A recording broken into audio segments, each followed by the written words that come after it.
अस्सलाम वालेकुम नाजरीन, आप देख रहे हैं होम टीवी। ईद के पुरमसरत मौके पर आप सबको निदागा का सलाम। आप सबको ईद की खुशियाँ बहुत बहुत मुबारक हों। आज ईद का तीसरा दिन है, लेकिन कहते हैं कि ईद जो है वो पहले, दूसरे और तीसरे दिन भी उसी तरह से ताज़ी रहती है जिस तरह से पहले दिन रहती है। आज मैंने अपने साथ स्टूडियो में इनवाइट किया है शबाना शेख को, जिनसे आप बखूबी वाकिफ़ हैं, और मेरे साथ तशरीफ़ रखती हैं नौरीन। अस्सलाम वालेकुम शबाना, अस्सलाम वालेकुम नौरीन, कैसी हैं आप लोग? वालेकुम सलाम, बिल्कुल ठीक। सबसे पहला सवाल मैं शबाना से करना चाहूँगी कि आप सब नाज़रीन शबाना को जानते हैं रमज़ान मुबारक की फ़जीलतों के हवाले से, तो मैं पूछना ये चाहूँगी कि आपका तजुर्बा कैसा रहा? बहुत अच्छा रहा और बहुत ही मज़ा आया हमें पूरे रमज़ान। मतलब हम दुआएं भी करते रहे और एक इंतहाई अच्छा प्रोग्राम हमने किया सेवानी साहब के साथ। वो हमारे डायरेक्टर थे और हमें मतलब बताया करते थे सारी बातें, और बहुत ही मतलब एक मालूमाती प्रोग्राम भी रहा और एक मजहबी नौयत का प्रोग्राम रहा और बहुत एंजॉय किया उसको आपने। अच्छा, मैं ये पूछना चाहूँगी शबाना आपसे कि इसके अलावा, ये आपने होम टीवी ज्वाइन किया है, इसके अलावा आपकी क्या मसरूफियात हैं? बेसिकली मेरी जो मेरा प्रोफेशन है वो EFE लाइफ इंश्योरेंस के हवाले से है। इसके अलावा मैं ARG कंपनी में एज अ मतलब मैनेजमेंट में काम करती हूँ वहाँ पर, और एक ये नेटवर्किंग कंपनी है हमारी जहाँ पर मैं मैनेजमेंट में होती हूँ, और वहाँ पर हम लोग मुख्तलिफ हमारे लोग आते हैं और वो वहाँ पर आके हमारे मुख्तलिफ वहाँ पे काम होते हैं। सिर्फ नेटवर्किंग के हवाले से ऑयल ट्रेडिंग होती है हमारी वहाँ पर, और भी बहुत सारे हमारे प्रोजेक्ट होते हैं जो उस कंपनी में हमारे कंटिन्यू चलते रहते हैं। इसके अलावा बागी न्यूज़ चैनल के अंदर एज अ रिपोर्टर हूँ मैं।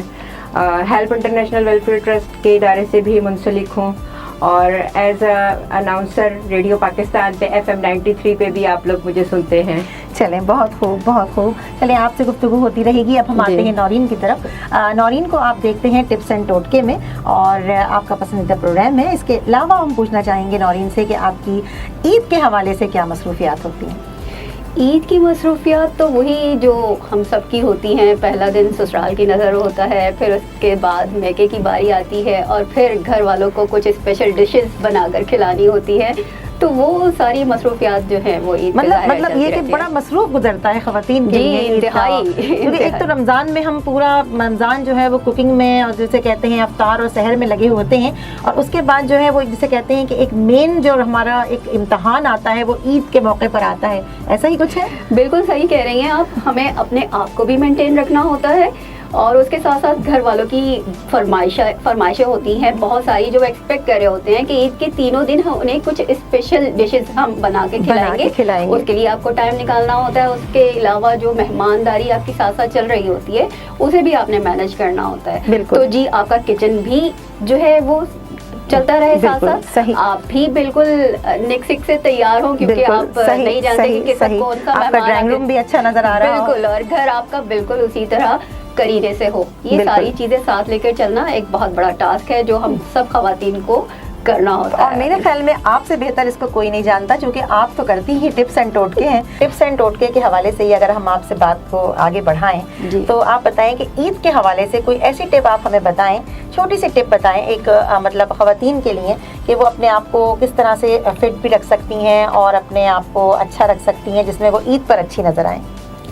देखिए, एक तो हमारी जो वर्कलोड हमारा बढ़ जाता है, उसकी वजह से बहुत सारी ख़वातीन टेंशन में आ जाती हैं, अपने आप पे ध्यान नहीं दे पाती, और अक्सर ख़वातीन जो हैं वो किचन में मसरूफ़ होकर अपने आप को बिल्कुल छोड़ देती हैं और इंतहाई मतलब सॉरी टू से बुरे हुलिये में होती हैं। हाँ, सही बात तो है। उसके लिए हमें करना ये चाहिए कि ईद से 2 दिन पहले हमें अपनी किचन की तैयारी जो है ना, उसे हम थोड़ा थोड़ा करके और प्रिपेयर तकसीम कर लें कामों को। नहीं, कामों को भी तकसीम कर लें, वो भी हमारी मैनेजमेंट में आता है। उसके अलावा जैसे मैंने आपसे कहा कि हमारे घर वाले हमसे एक्सपेक्ट करते हैं कि हम उनको कुछ स्पेशल डिशेस बनाकर खिलाएंगे, तो जो हमारी जो उनके अंदर इस्तेमाल होने वाले इंग्रेडिएंट्स हैं, अगर हम उन्हें पहले से प्रिपेयर करके रख लें, फॉर एग्जांपल जैसे अब प्याज है वो हमारा कटा हुआ रखा हो, फ्रीज हुआ हुआ हो। और हमारी हरी मिर्चें जो हैं, अब मैं बहुत ही एक बेसिक सी बात कर रही नहीं, हूँ, ऐसा ही बात है। तो उसको आप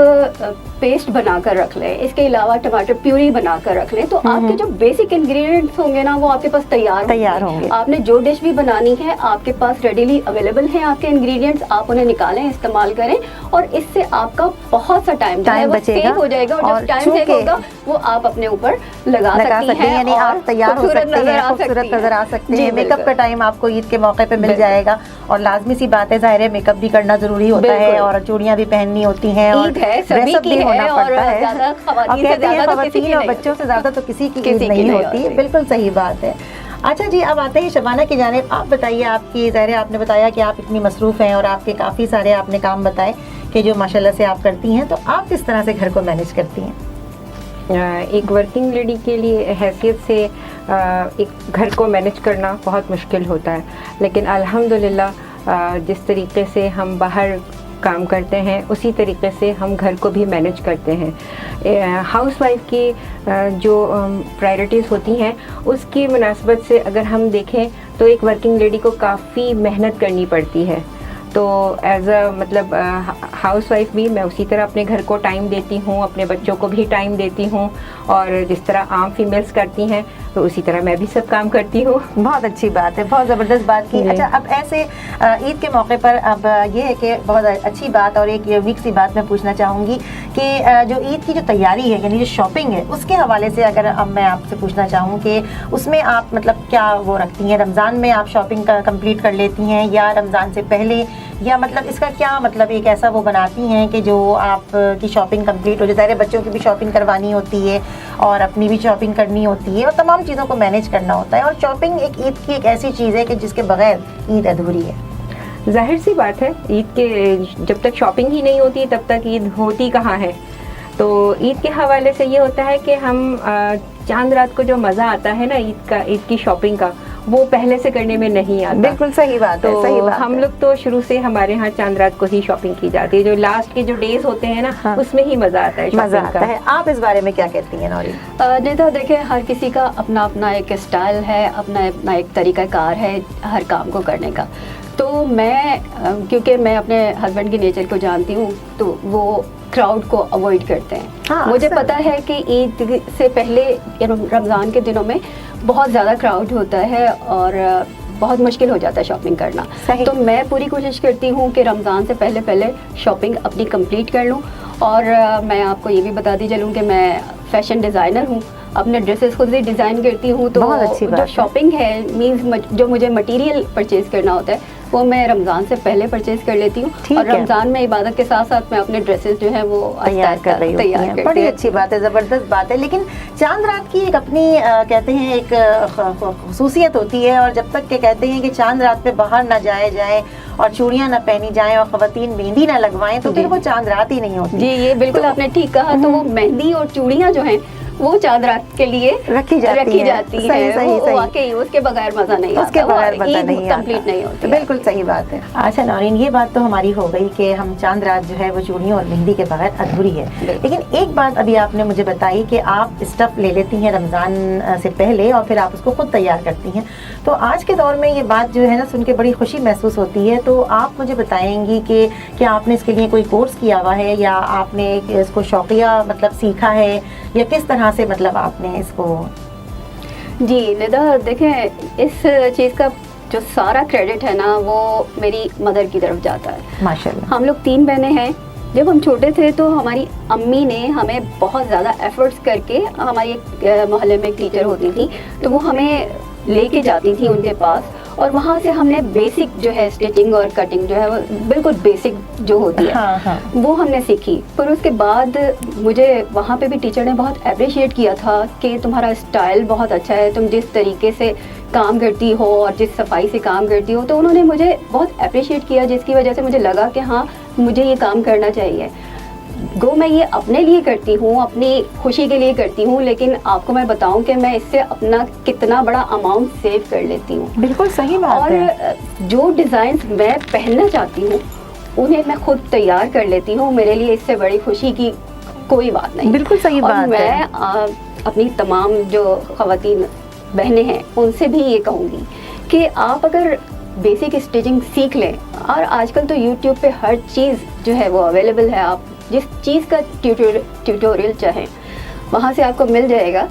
तो अगर आप वहाँ से कुछ टिप्स लेके और अपनी स्टिचिंग खुद करने की कोशिश करें तो आप देखेंगे कि आपका जो वो हैसल है कि आप टेलर के पास जाते हैं, अव्वल तो आप उन्हें डिज़ाइन समझा नहीं पाते, बिल्कुल सही फिर बात उसके है। बाद जो आप डिज़ाइन उन्हें समझाते हैं, जब आपका ड्रेस तैयार होता है तो वो बिल्कुल वैसा नहीं दिखता जैसा आप नहीं उन्हें दिखता, बता के बिल्कुल आते हैं। सही बात और उसके है। बाद एक बहुत बड़ा कई अमाउंट चक्कर होता है, लगाने पड़ते हैं, बिल्कुल। और बहुत बड़ा अमाउंट होता है जो आपको उन्हें पे करना पड़ता है, बिल्कुल। चाहे आपका ड्रेस आपके हिसाब से बना हो या ना बिल्कुल बना सही हो। बात तो है। इस सारी हसल से बचने के लिए आप थोड़ी सी एफर्ट करें और खुद से बल्कि आप कहें तो इतना हो जाता है कि आप उसकी कीमत में एक नया ड्रेस आप डिज़ाइन कर बिल्कुल। सकती हैं। अगर इतनी अमाउंट आजकल तो इतनी टेलर्स ने अपने जो है वो बढ़ा दिए हैं चार्जेस कि आप उसमें एक नया सूट तैयार कर बिल्कुल आप सकती हैं। सही मेरा कह ये रही हैं, ख्याल है। सही कह रही और हैं। आजकल जो डिज़ाइनर ड्रेसेस हैं उनमें जितने सारे पैचेस होते हैं वो आप अगर टेलर को देने जाते हैं तो आपकी सिर्फ स्टिचिंग ही 3000 to 4000 तो आपकी स्टिचिंग बनती है, बिल्कुल और सही इस बात अमाउंट है। में आप एक नया ड्रेस जो है बिल्कुल वो सही परचेज बात है। करके खुद डिजाइन और एक खुशी भी आपको महसूस होती बिल्कुल, होगी। उस और खुशी ईद का के दिन तो तो आप- कुछ अलग ही खुशी महसूस होती होगी कि आपने अपना डिजाइन किया हुआ और अपना स्टिच किया हुआ ड्रेस आपने और पहना जब है। लोग मेरे ड्रेसेस को अप्रिशिएट करते हैं ना तो बिल्कुल। वो खुशी बिल्कुल डिफरेंट होती है। वो चलें, ये तो explain नहीं बहुत की जा अच्छी सकती। बात आपने की। ये नया एक पैगाम हमारे नाज़रीन के लिए है कि हमें अगर हम देखें तो मतलब ये कि वैसे भी ख़वातीन के पास कोई ना कोई हुनर होना चाहिए और आजकल तो ये बहुत ही ज़रूरी है। अच्छा, ईद के हवाले से आप अपने नाज़रीन को क्या पैगाम देना चाहेंगी? ईद के हवाले से मैं ये कहना चाहूँगी कि हमारे अक्सर जो लोग हैं ईद पे इसको बिल्कुल फॉर ग्रांटेड लेते हैं, इस इवेंट को, इस फेस्टिवल को। और मैंने देखा है कि अक्सर लोग घर में पड़े सोते रहते हैं और सौ के दिन गुजारते हैं।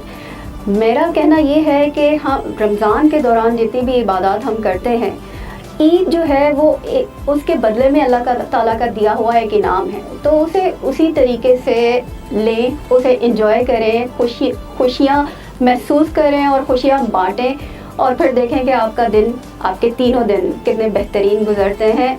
वो जो दिन भर की टेंशन जो पूरे साल आप टेंशन में गुजारते हैं, आपका वर्कलोड, आपके बाकी घर की टेंशन्स और बाकी तमाम चीज़ें, उनको पीछे छोड़ के आप इन खुशियों को एंजॉय करें। अल्लाह ताला के इस इनाम से जो है वो आप पूरी तरह मुस्तफ़ीद हों और खुश रहें। बहुत शुक्रिया नारीन आपका, बहुत शुक्रिया शबाना आपका। आप लोगों का बहुत शुक्रिया कि आप लोग हमारे प्रोग्राम में तशरीफ़ लाए और अपनी मसरूफियात में से वक्त निकाला और ईद के दिन को इस तरह से हमारे साथ सेलिब्रेट किया। नाज़रीन, अगर आपने हमारे प्रोग्राम को पसंद किया है तो इसे लाइक कीजिएगा, शेयर कीजिएगा और चैनल को सब्सक्राइब कीजिएगा। कमेंट बॉक्स में अपनी राय का इजहार करना हरगिज़ ना भूलिएगा। एक बार फिर आप सबको ईद की बहुत बहुत मुबारक। अपनी मेज़बान निदागा को दीजिए इजाज़त। अल्लाह हाफ़िज़।